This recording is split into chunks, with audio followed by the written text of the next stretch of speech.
আসসালামু আলাইকুম। প্রিয় দর্শক, অন্য মঞ্চের আলাপচারিতায় আপনাদের সকলকে আমন্ত্রণ জানাচ্ছি। রাজনীতি মানে শুধু ক্ষমতায় যাওয়া নয় বা ক্ষমতার খেলা নয়। রাজনীতি মানে রাজপথ থেকে শুরু করে ক্ষমতার অন্দরে নানা ধরনের কৌশল, অদল বদল এবং ন্যারেটিভ তৈরি করা।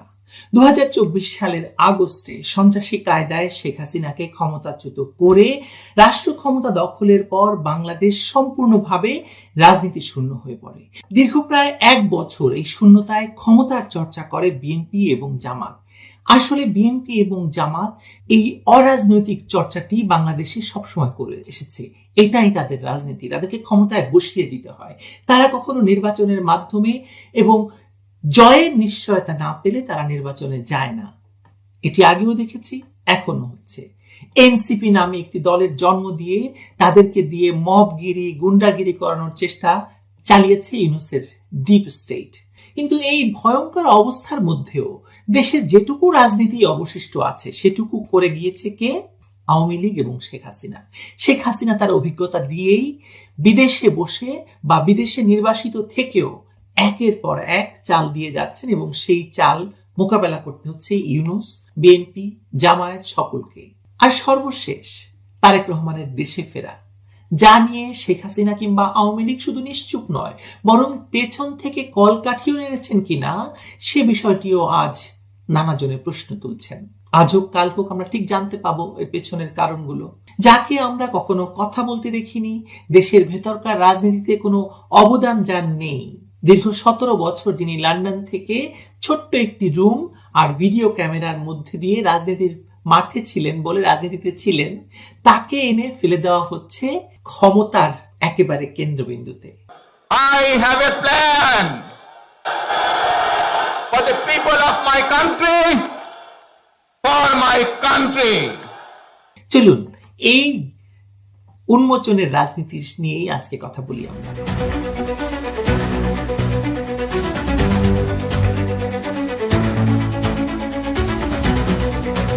রাজনীতিতে যারা সত্যিকারের পরিবর্তন আনতে চায় তাদের জন্য লেনিনের কথা নতুন কিছু নয়।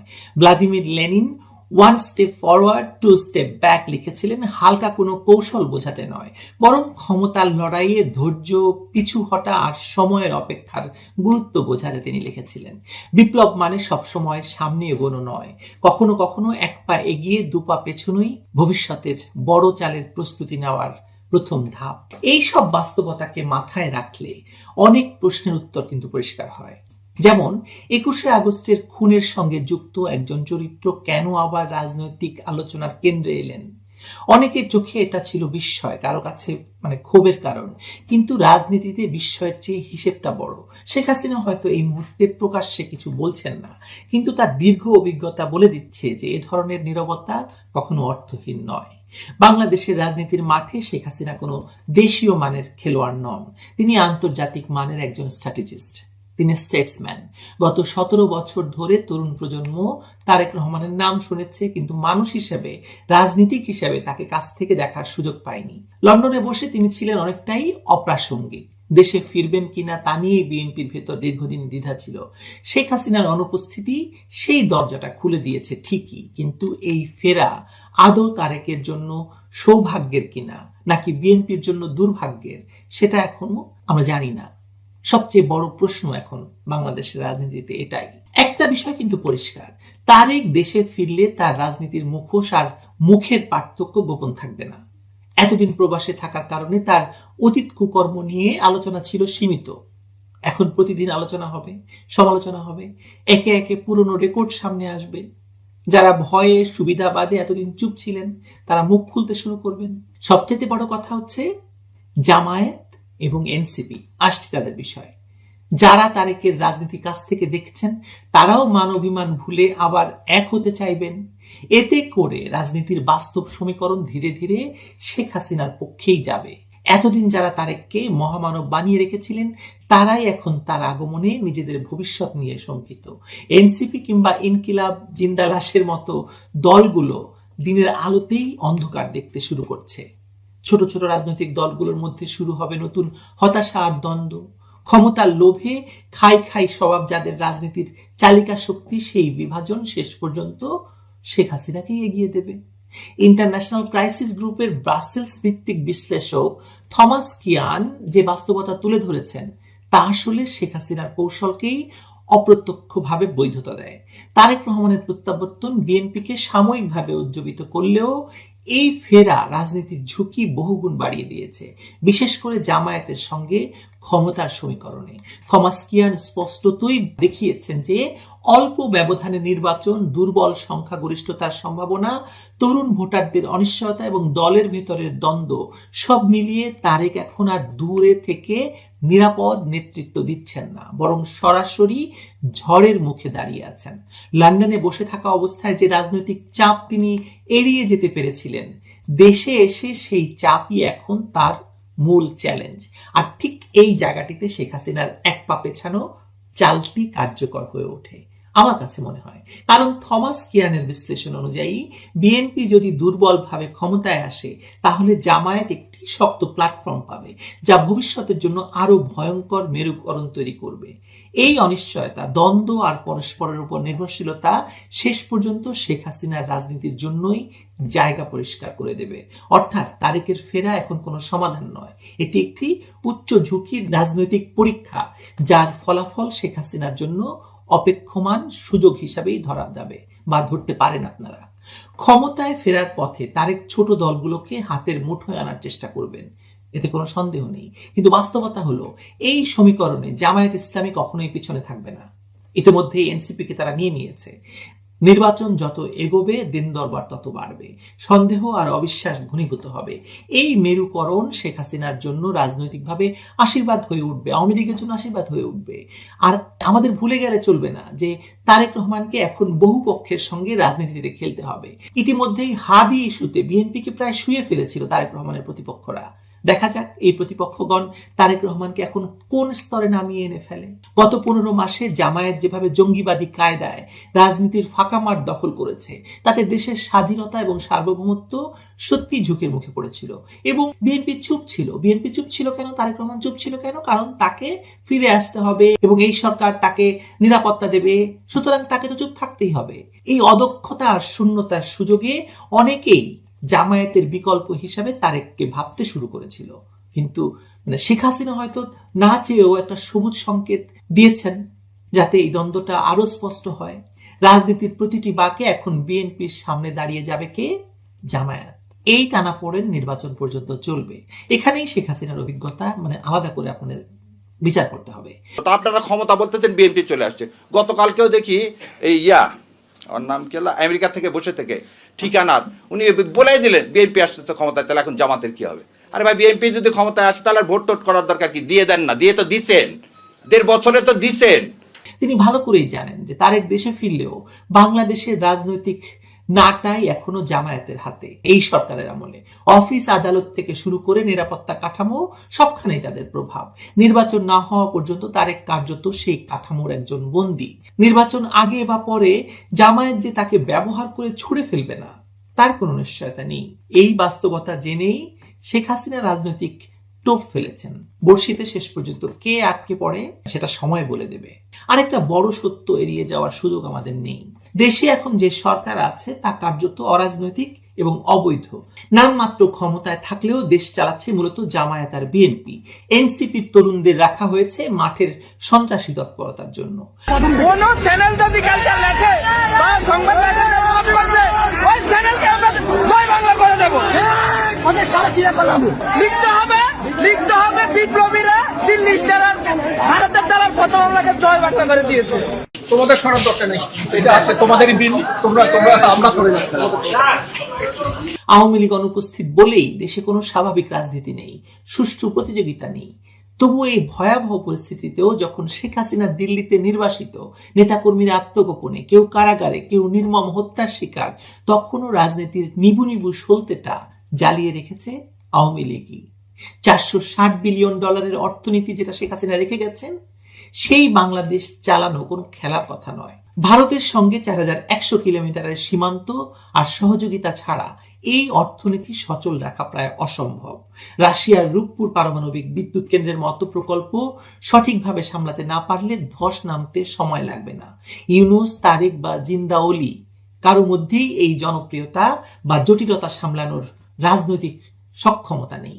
শেখ হাসিনাকে বাদ দিয়ে কোনো সরকার দীর্ঘদিন টিকবে না। শেষ পর্যন্ত মানুষ আবার তাকেই খুঁজতে শুরু করেছে।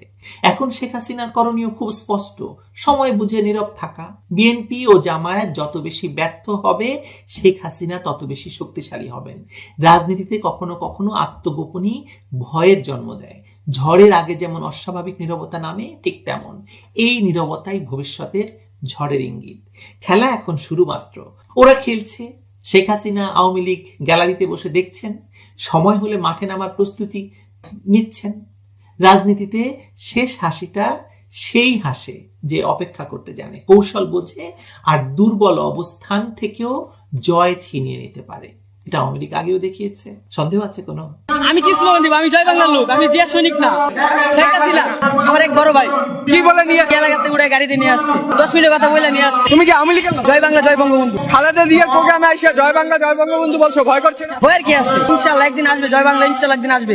ওদের রাজনীতির খেলা যেখানে শেষ হবে, সেখান থেকেই বঙ্গবন্ধু কন্যার রাজনীতি শুরু হবে। এটাই শেখ হাসিনা, এটাই আগামীর বাংলাদেশ। আমাদের মনে রাখলেই হবে শুধু। ভালো থাকবেন সবাই।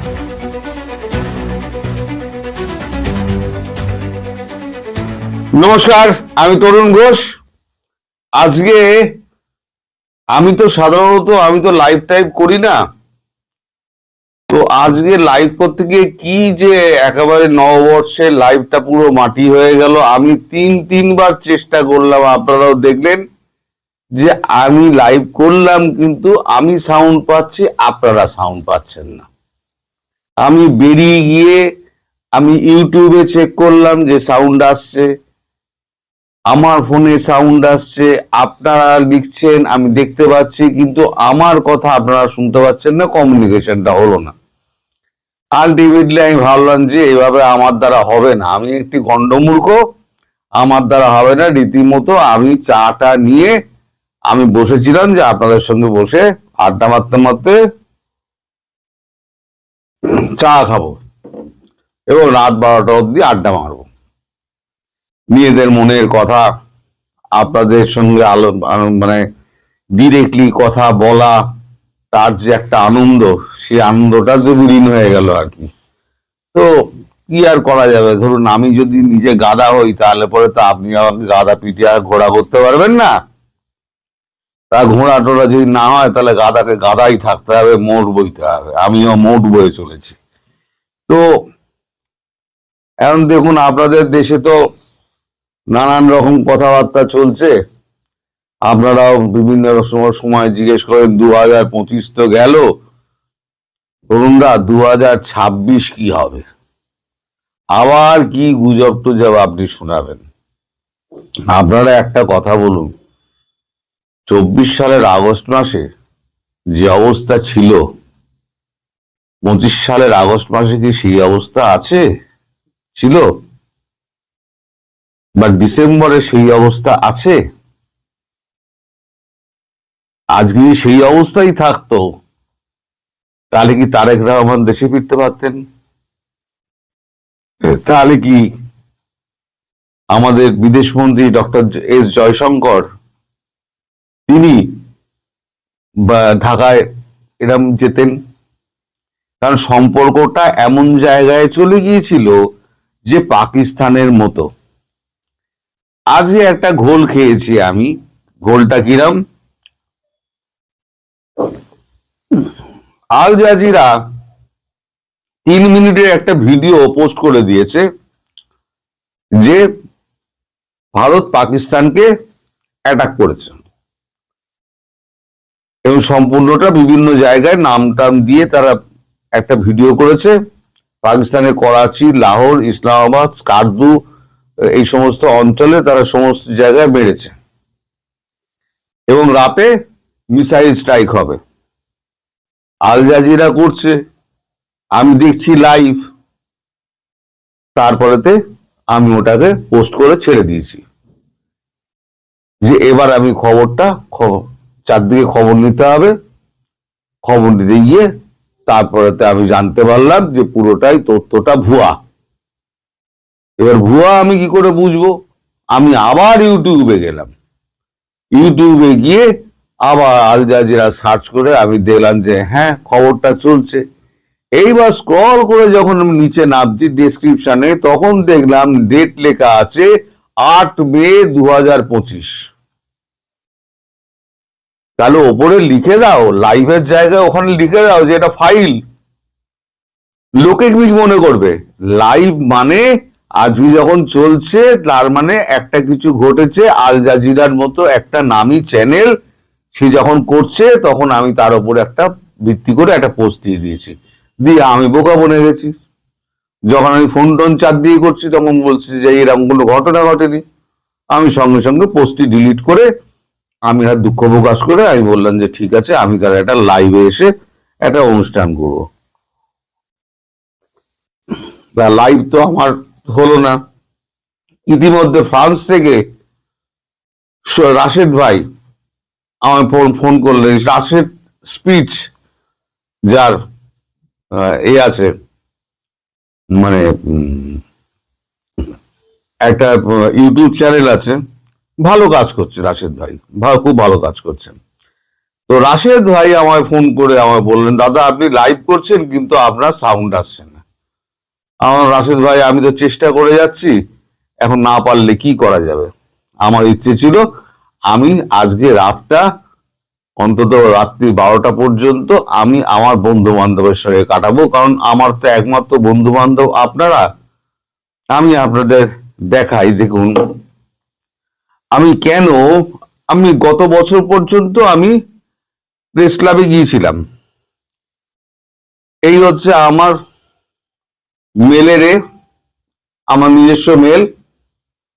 এই মেলে এখানে দেখুন প্রেস ক্লাব, এই দেখুন নোটিশ প্রেস ক্লাব। পাঠিয়েছে কে? পাঠিয়েছে প্রেস ক্লাব অফ ইন্ডিয়া। এই দেখুন টু বিসিসি, বিবিসি করতে গিয়ে বিসিসি করে দিয়েছে। বিবিসি DWDA তরুণ ঘোষ এই gmail.com ছিল। তো এখানে বিবিসি করতে গিয়ে করেছে বিসিসি। এটা ওই প্রিন্টিং মিস্টেক, যাই হোক।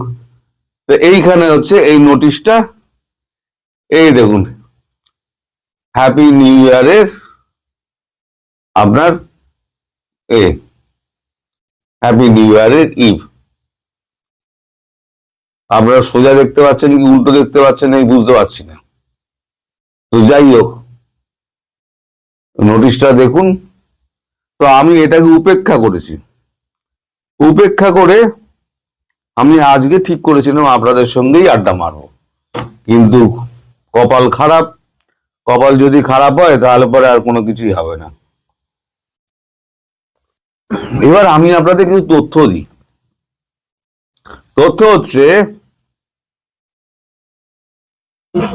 আপনাদের জামাত তো খুব খাপ্পা হয়ে আছে আপনাদের এই ওয়াকারের ওপরে।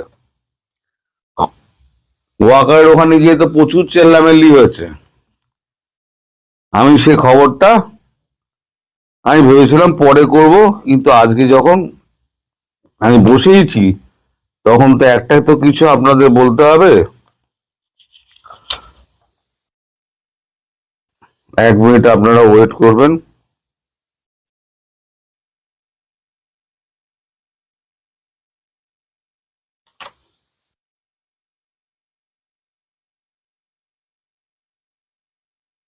হ্যাঁ, জামাতে 3 জন 25 তারিখ গিয়েছিলেন। জামাতে 3 জন ওয়াকারের কাছে, না 25 তারিখ না 28 তারিখ গিয়েছিলেন 3 জন। গিয়ে সেখানে শফিকুর রহমান ছিলেন, আর সঙ্গে আরো 3 জন। তো সেখানে গিয়ে তারা বলেছেন যে তারেক জিয়ার নিরাপত্তার জন্য 3640 সেনাবাহিনী নিরাপত্তা, তার বিশেষ নিরাপত্তার জন্য 3640 নিরাপত্তার জন্য সেনা, 1810 তার যে বিভিন্ন স্থাপনা আছে সেই স্থাপনা পাহারা দেওয়ার কাজে, মোট যোগ করলে আমি যা দেখেছি 5460 জন এরকম কিছু একটা হয়, আপনারা যোগ করে নেবেন। 3640 প্লাস 1810, এই ফিগারটা বলছে এত যে আমাদের দেশের ওপরে যখন এত চাপ, তখন এতজন একটা মানুষের পেছনে ব্যয় করে, এত সৈন্য মোতায়েন করে এত নিরাপত্তার ব্যাপারটা কি? উনি তো এখনো প্রধানমন্ত্রী হননি। উনি যদি প্রধানমন্ত্রী হতেন তাও নয়, একটা কথা ছিল, একটা দলের নেতা তিনি এসছেন, তার জন্য এত আপনাদের তোড়জোড় আয়োজন কেন? উনি প্রশ্ন তুলেছেন। ওনারা আরো বলেছেন শেখ হাসিনার নিরাপত্তার জন্য কেবল 110 জন SSF ছিলেন, কেবল 110 জন। তাহলে একজন প্রধানমন্ত্রীর জন্য শুধু যদি 110 জন SSF থাকে, সদস্য থাকে, তাহলে একটা দলের নেতার জন্য প্রায় 5500 সেনাকে আমি আটকে রাখবো কেন? আপনারা আমাকে এই প্রশ্নের জবাব দিন।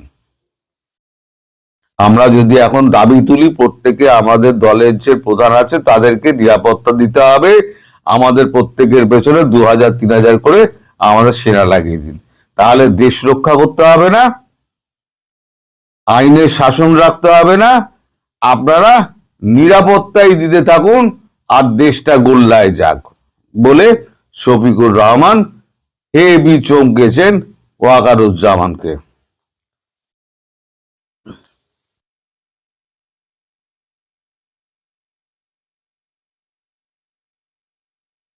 তারপরে বলা হয়েছে যে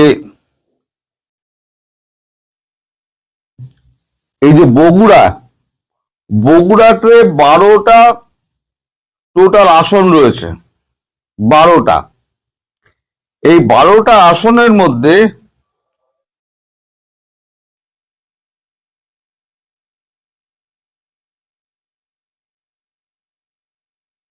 আটটি আসন পুরোপুরি সেনা দ্বারা দখল করে রাখা হয়েছে। আর বগুড়ায় নাকি জামাতের একটু ভোট টোট আছে।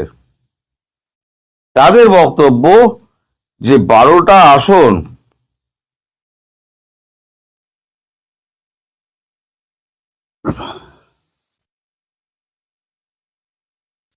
নাকি 8টি আসন, 8টি আসনের টোটাল 8টা আসন, টোটাল 8টা আসনে পুরোটাই সেনা মোতায়েন করে রেখে দেওয়া হয়েছে। ওখানে জামাতের লোকেরা তারা বক্তব্য রাখতে পারছে না। এটা কিরকম ব্যাপার হলো? এটা আপনি একচোখামি যে করছেন, আমরা বরদাস্ত করব কেন? তারপরে আজকে এই যে অবস্থা পরিস্থিতির সৃষ্টি হয়েছে, আজকে এই যে বিপ্লবটা হয়েছে, সেখানে 95% অবদান হচ্ছে জামাতের, 5% অবদান হচ্ছে ছাত্রদের। তার মানে বকলমুনি স্বীকার করলেন জামাতই হাইজ্যাকটা করেছিল। আমি যেটা বলেছিলাম প্রথম দিকে, হাইজ্যাক জামাতের হাতে হয়ে গেছে, জামাতের পেট থেকে বেরিয়েছে, আবার এখন আবার জামাতের পেটেই ঢুকে গেল। ওনার বক্তব্যে এটা পরিষ্কার হয়ে গেল যে 95% আমরা খেটেছি, 5% এ ছিল, আপনি যে এই 8টি আসনে আপনি যে টোটাল যে আপনি নিরাপত্তা ঘেরাটোপে রাখলেন এবং একতরফা বিএনপিকে আপনি নির্বাচনের সুযোগ দিয়ে দিচ্ছেন, সেটা হচ্ছে আরপিও 19/1 ধারার পরিপন্থী। এটা যদি হয় জামাত কোনোভাবেই মেনে নেবে না এবং সেনাবাহিনীর প্রতি বিক্ষোভ প্রদর্শন করবে এবং তারপরে যা যা হবার সেই জিনিসগুলো হতে পারে। তার জন্য আইন শৃঙ্খলা যদি অবনতি হয় দায়ী থাকবেন আপনি।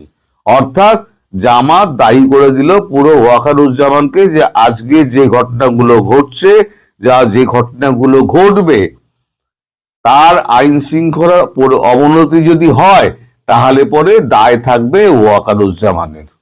কেন আগে ওয়াকারুজ্জামান এদিকেও গালি খেয়েছে, সে না পেরেছে এর প্রিয় পাত্র হতে। ইউনূসের সঙ্গে খুব খারাপ সম্পর্ক, জামাতের সঙ্গে ভালো সম্পর্ক ছিল, এখন বিএনপির লেজ ধরে এখন জামাতের সঙ্গেও তার সম্পর্কটি খারাপ হলো এবং জামাত পরিষ্কার হুমকি দিয়ে দিয়েছে যে আগামী কয়েকদিনে যদি অবস্থার অবনতি হয় তার জন্য দায়ী থাকবেন ওয়াকারুজ্জামান আপনি নিজে।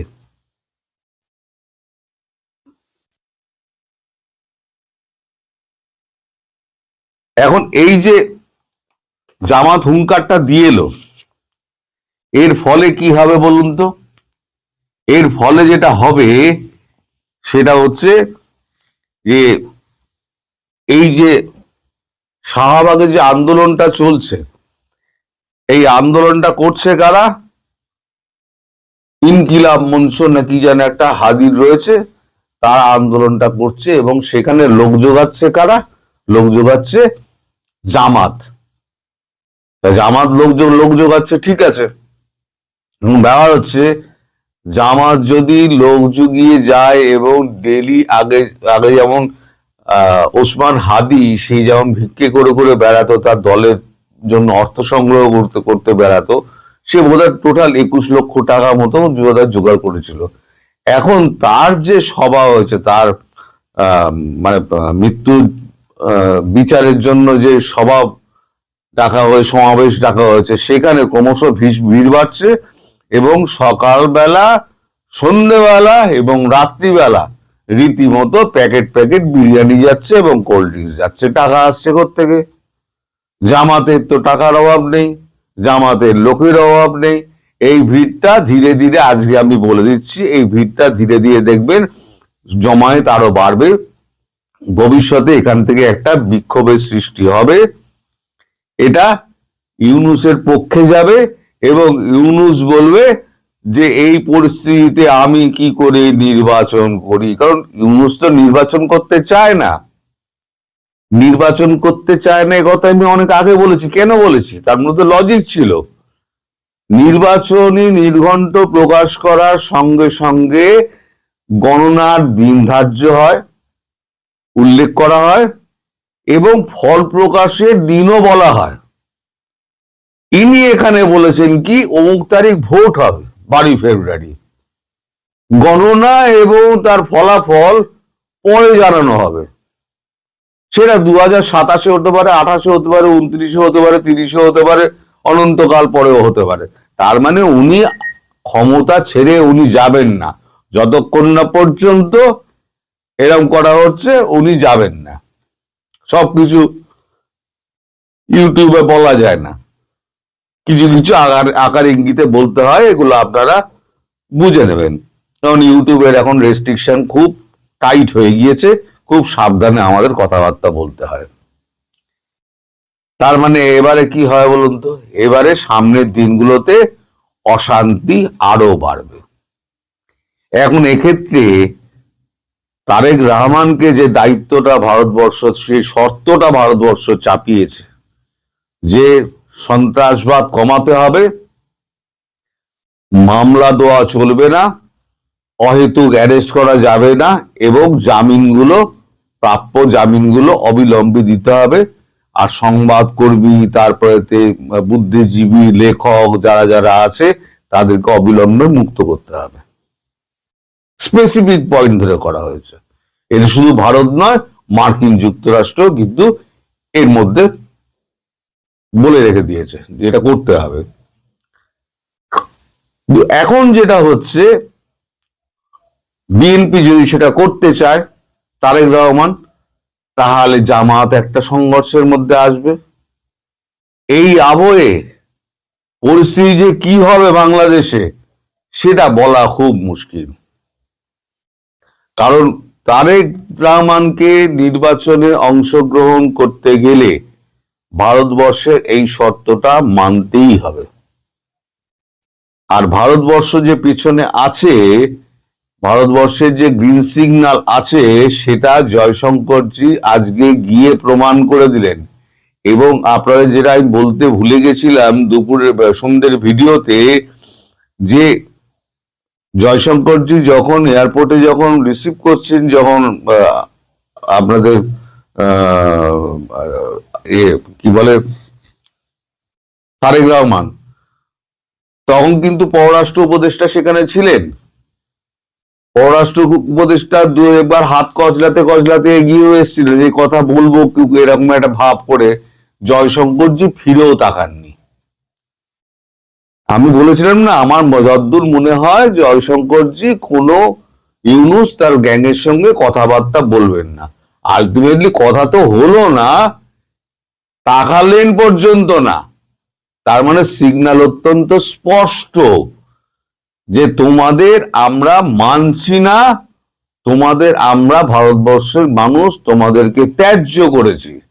আমরা এমন একটা সাংবিধানিক দলকে বলে ডাকে এসছি, তার একটা কাজে এসছি, সাংবিধানিকভাবে তারা যদি সরকারে আসে অথবা ইনক্লুসিভ নির্বাচনে আওয়ামী লীগ অংশ নিলে, আওয়ামী লীগ যদি আসে, যেই আসুন না তার সঙ্গে আমি কাজ করব।